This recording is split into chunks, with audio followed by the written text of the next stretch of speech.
Away from this, damaged cars, unreasonable fares and nasty flooding situations are only a few of the many nightmares that residents of Room 6 near Ashalibotwe Lakeside Estate say they suffer as a result of their deplorable roads. They told JoyNews the horrible state of their road has persisted for more than 20 years.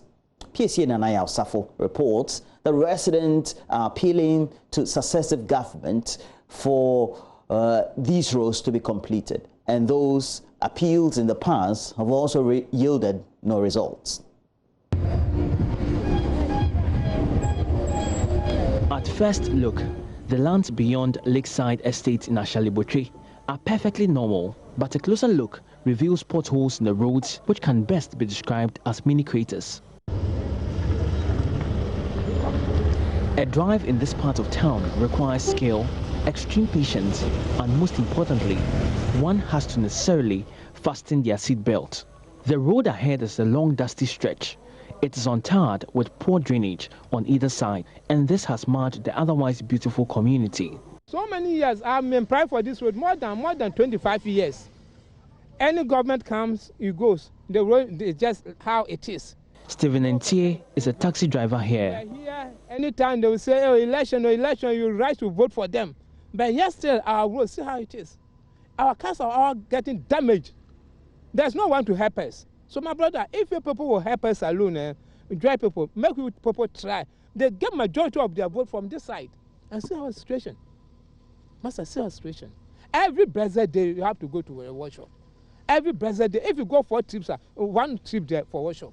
If you the drivers there, I say the government haters. I say maybe you have taken the government in wife or something of that, so you don't know. So you are losing a lot of money? Master, you are losing all our capitals. You are losing all our the little income that you get.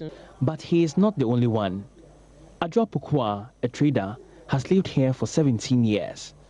She says the road has been in a dilapidated state and is calling on authorities to intervene. The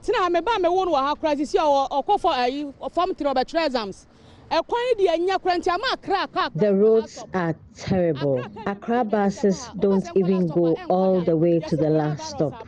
They refuse to do so because of the damage it causes to their vehicles. The sanitation here is also not deserving of an estate. You see these potholes? They cause many motor accidents also. We suffer severe flooding and traffic, all because of the poor roads and lack of gutters.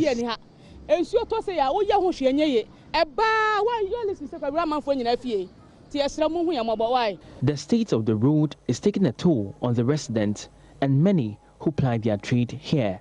Osman Sharif, a water tanker transporter, says it takes him longer to distribute water because of the routes. I'm driving on a different route just to swerve its poor conditions. Our trucks are often damaged due to the road bad nature. Government should please come to our aid. The other side of the road is an eyesore. Obia complaining about the equino. Obia control for taxi for private. Obia complaining about the equino. Officials of the Adentan Municipal Assembly admit the roads need to be fixed in order to relieve residents of the agony they are faced with. Adentan MC Alexander Ninoy Edumwa says plans are underway to construct an ultramodern drain in the area. He explains why this must be done before rehabilitating the road. I mean, what's the point in putting a road there when coal tar and water do not mix? Water is coming from the top. The next rainy season, water will go under the coal tar that you have built, and then it comes off. And when it's been tarred before, the road has been tarred before, and the potholes come, they are worse than when they do not have the coal tar on them. But right now, if we do the drain, it means water coming from higher ground will just go into the drain. It won't spill over. So even if we put laterite on the road and compact it very well, still serve the purpose of a good, the water will not cast. So what are the timelines for the construction of drains and roads? That's the question I put to Mr. Dumwa. All I can say is pretty soon. I won't say it in July or August or September or November. But I do know that it is on the ground, it's being accepted, and everything has been done because it's been packaged. I know the distance to be something in a little in excess of 1 kilometer. And the drain is going to be done. It will be done in 2 phases. And I haven't been there lately, but I know somebody's supposed to be doing some work eventually. With authorities unable to offer timelines for the construction of drains and roads in the area, residents continue to wait in vain, with only hope as their anchor. I don't know whether they want to see damage or accidents before they come in. Normally, that is how most of the leaders know. They want us to do or form demonstration. But how long can always we form demonstration, do demonstration before they can hear our cry? No. Since we are, the members of this community, they should come and help us. We pay tax and all this. So we need their help. We need their help.